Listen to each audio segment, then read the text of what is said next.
Any lobby group vociferously fights for its self-interest. The tobacco lobby spends all their time convincing doctors, I'm talking 40 years ago, that there is no evidence that smoking is bad for your health. Pharmaceutical drug companies, OxyContin and oxycodone. Exactly. Yeah. So the reflex for a group that has its own interests to promulgate are going to do exactly that. That's why they're called a lobby group. Right. But that's also called the reality of every nation on earth. Every entity fights for its own interests.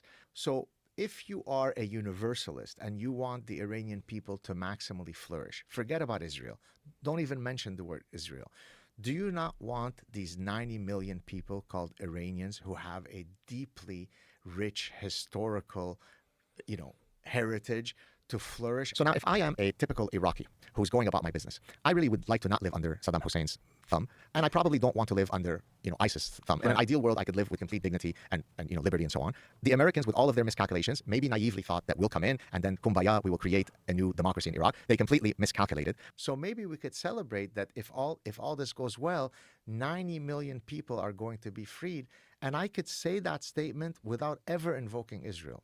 Maybe another 3 years, maybe another 5 years, maybe another 10 years, it would have resulted in a disaster, in the recognition that probably an Iranian regime that has an eschatology that basically says the end of times requires that there is sort of death to everybody before the final, imam comes back.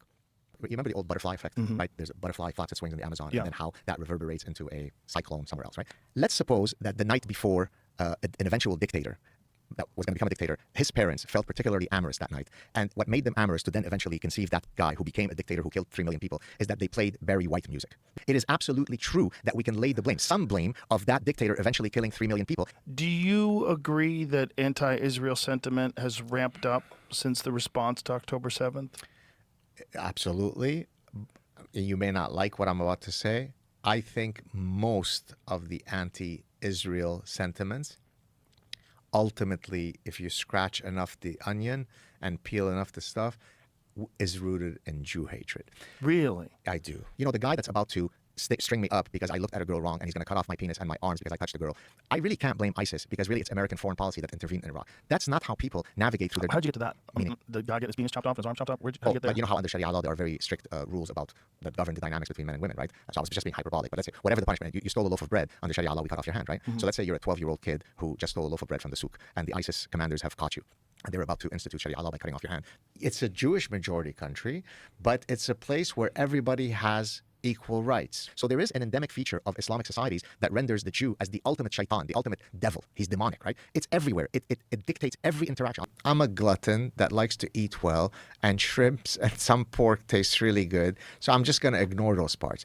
I think if Islam could allow for that cafeteria, which, by the way, many Muslims do now, right? Like, sure.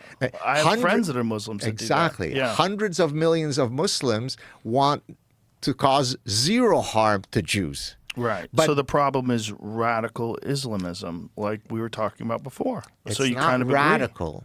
It's just Islam, and I choose to ignore the parts that I don't like. You're putting an appellation on Islam that is unnecessary. Okay. Islam is made up of many tenets. It's not radical Islam. There is no book called Radical Islam. There's only Islam. I mean, Erdogan said there is no moderate Islam. There's just Islam. Right. So is he an Islamophobe, right? So there is a bunch of tenets. There's the one that says kill, kill, kill, kill, kill, take a break, continue killing. Fuck that. I'm going to ignore it because I'm a good person, right? Because there are mean Jews and nice Jews. Mean Muslims, nice Muslims. Right. So many... Israel left, if I'm getting my history right, they left Gaza in 2005, right? Is that the right number? Am I getting that right? So from 2005 till 2023, or maybe 2007, so someone will correct me in the comment section. For many, many years, Israel left, and there was no problem in the region, right? Is that true? I don't know. You would know better than well, me. there was no problem. Okay. I mean, so in every part of the world, we are now in Texas, that land was owned by someone else before the United States came along. We are sitting, quote, on stolen land. In Canada, we are sitting on stolen land. It's called history. Most people are able to move on and say, hey, the dice went this way or that way. Let's hold hands and let's build a better future. So if you take, for example, the values that we hold dear in the West, magnanimity, generosity, kindness, empathy, they're interpreted in other societies as weakness, weakness, weakness, and weakness. And this is why I don't remember if I mentioned this to you before on the show or not. In Arabic, when people would speak to me, I mean, many years ago before, I mean, now they recognize me, so they're not going to be as forthright in their positions. But 25 years ago, they would all tell me the West is a woman to be mounted. Well, the reason why they would all tell me the West is a woman to be mounted